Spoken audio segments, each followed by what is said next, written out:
Hey, what is up guys, Mitch here, and today I'm taking a look at my favorite gear that I think is a must-have for shooting video. Not going into camera equipment, but rather the accessories that I find cool, all the way to the ones that I find essential for any shooter, photo or video. Like the first item, the Pelican SD card case. When traveling, the footage you shoot is usually important and not something you want to lose over something like a lost or damaged SD card. Backups are great, but when you're away from your computer or don't have time to make backups, keeping your SD card safe is the next best thing. Because of their small size, the SD cards, and especially the micro SD cards, it's easy to lose them in a bag. Keeping all of them in a protected area though allows you to find them easily. This saves time and data if you lose the cards. Looking through Amazon, there's tons of SD card cases, but this one's from Pelican, and it holds 12 SD cards along with 6 mini SD cards and 6 micro SD cards, allowing plenty of room for an average shooter. It's built out of a hard plastic and take a pretty good beating. I've dropped it many times and it gets tossed around in the bag with the other things and has held up fine. There's no signs of damage to the case at all. There's a rubber gasket around the outside to help keep water out, but it's only rated IPX4, or water splashes, so I wouldn't risk submerging it, but it's good to know there's at least some level of water resistance.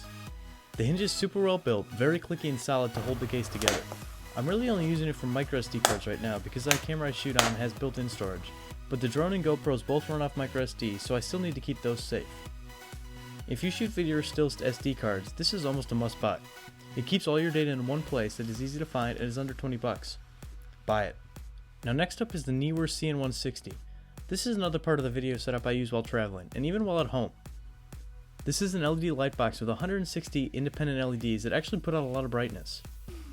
It can either be run off 6 AA batteries or many different types of camera batteries, which run for a very long time.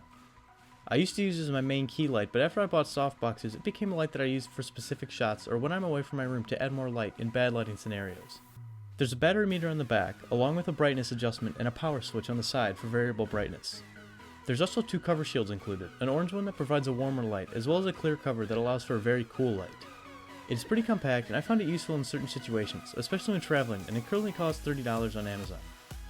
For smaller cameras like a phone or a point and shoot, or even when I need to get a closer shot to a product, I use this Manfrotto mini tripod. This was a package I bought at Costco that came with a phone holder with a 1/4-inch thread to attach to any tripod. It also includes a built-in stand for watching videos. There's also another 1/4-inch thread on the bottom for small top-down shots when using a phone. The tripod has a ball head on top that allows for pretty much infinite angle adjustment, and I usually use this tripod for shots I would never be able to pull off with a larger tripod. Like this shot on my desk where a larger tripod would not fit, but I still needed some angle adjustment and couldn't just set the camera down.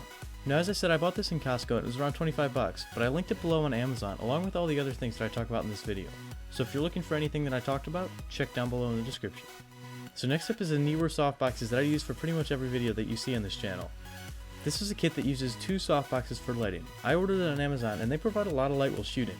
They're both using 80-watt bulbs, and I have them bouncing light off the ceiling in front of my desk to get a more natural light, instead of the direct hard light that I would get if I was using these at a direct angle.